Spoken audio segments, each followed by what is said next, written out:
published in Forbes June 8th.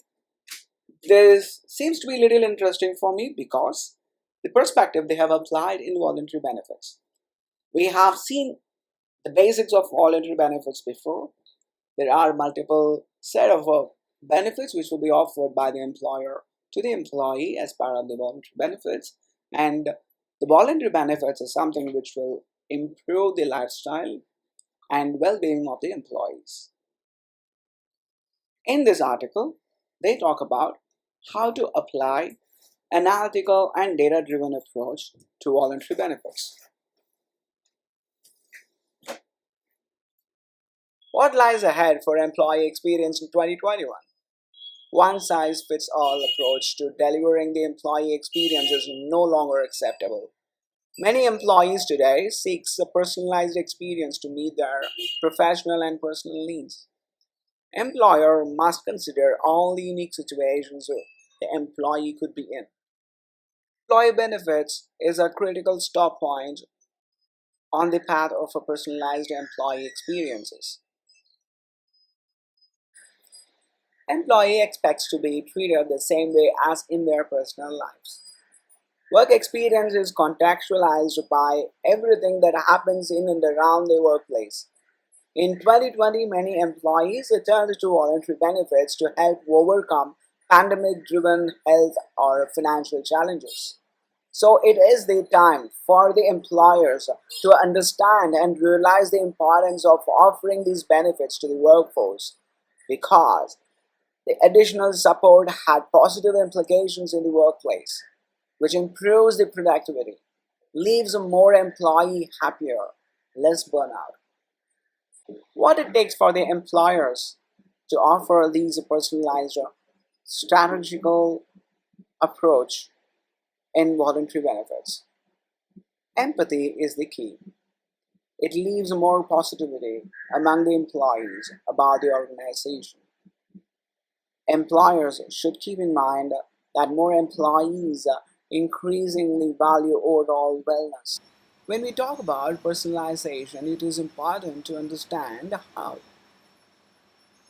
When employers are willing to personalize voluntary benefits for the employees, employers should consider many aspects of a specific employee. That's the data here. So data is the fuel. Before we get into the data, we need a sort of a commitment from the employer, because it involves the employee's data.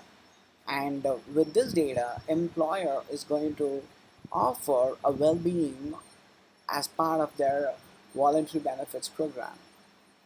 So tailoring and recommendation requires a more sort of employee related information to be collected: the lifestyle of an employee, their needs, their commitments, their hobbies, their family circumstances. So they need to understand what is basic thing about the employee without going more towards their privacy part of it. So now, taking these data in one hand and applying the well-being, the wellness of the employee, we need to understand what is needed for the employee to offer them the right choices as part of their voluntary benefits. The average individual prefers having the freedom of choice, customizable options when purchasing of products or services. The same goes good for the voluntary benefits as well.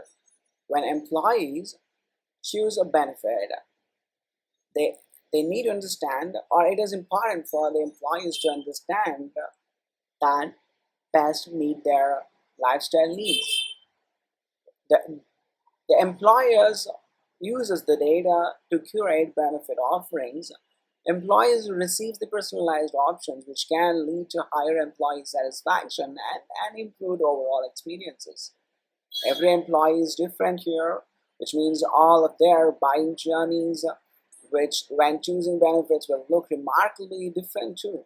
For example, in this case of voluntary benefits offering, leveraging data can help companies recommend products and services that are relevant to what is happening in the employee's life. For instance, is offering auto and home insurances to first-time home buyers, pet insurance to pet owners, and products like accident and life insurances for the first-time parents. Employees need to hear about their right benefits at the right time to meet their unique needs. Data-driven approach to benefits can yield higher employee participations. Not all employees have the luxury to spend hours researching benefits offerings that are available to them. Recent research also found that employees enrolled in voluntary benefits have a median tenure of 6 years compared with the 3 years of employees not enrolled in benefits programs. HR teams looking to prioritize employee tenure and retention should consider offering or adding to their voluntary benefits option. Start. The core part of the article starts here: how to become more analytical and data driven. Anecdotal evidences when curating a comprehensive voluntary benefits program is not enough. To become a data driven organization, companies need to analyze and organize employees' data to better serve their workforce and businesses. Employers who strive to take more analytical and data driven approaches to employee benefits strategies can take the following steps to build foundations that can provide consistency and success over time. There are four elements which has been discussed here. To start with, invest in hiring the right people with the right background. Define metrics early on. Set a regular cadence of measuring goals. Choose a technology structure that supports the organization's goal. People with the right background, meaning looking for the people who have the data and analytical skills to help with the reporting and handling the data. Without the right skill set, managing the data lifecycle will prove to be challenging, time consuming, and costly. It is also important to achieve a return on investments on applying the data driven approach to voluntary benefits. So, it is important when we do the hiring for these data analytics. The next part is define metrics early on. This will help create broader goals for the team to work towards and act as a guide to monitor progress. The third part of it is a set a regular cadence of measuring goals. In addition to the defining metrics, it is equally important to regularly measure those goals to be communicating this to the entire team. Remember to also communicate this with external key decision makers, stakeholders, partners, and customers as needed. This helps to determine if the team is not on the right track or if adjustments need to be made. The final part of it is choosing the technology that supports the organizational goals. When assuming on choosing a technology platform, we make sure it's able to support the points mentioned above. An added bonus would be to find a technology platform that incorporates the research and service, whether it's their own or conducted by the third party.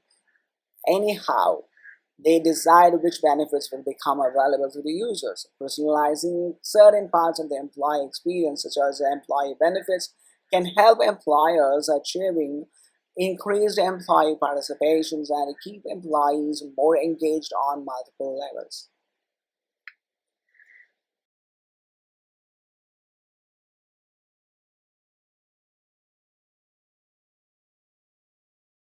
Voluntary benefits on the rise.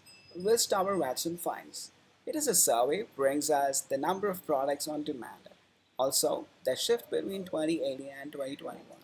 In 2018, just over a third of employers said voluntary benefits would be an important part of their value proposition. In 2021, 94% of the respondents share the same. Identity theft, hospital indemnity, and pet insurance are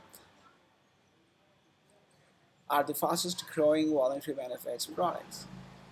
Additionally, financial planning, tuition reimbursement, telephonic financial counseling, on-site fitness center, backup child care, and elder care are also paying more attention by the employees. These findings indicates that employees want more choices and flexibilities. Employers are supplementing existing core benefits with more personalized benefits to provide additional ways to support their employees' overall well-being and enhance the perceived value of their benefits offering. The coronavirus pandemic served as a catalyst of this trend. Several large employers deployed new benefits as part of their coronavirus strategies. The coronavirus also spurred on caretaking related benefits as well. 63% of the employees are opting to child care benefits on their offerings.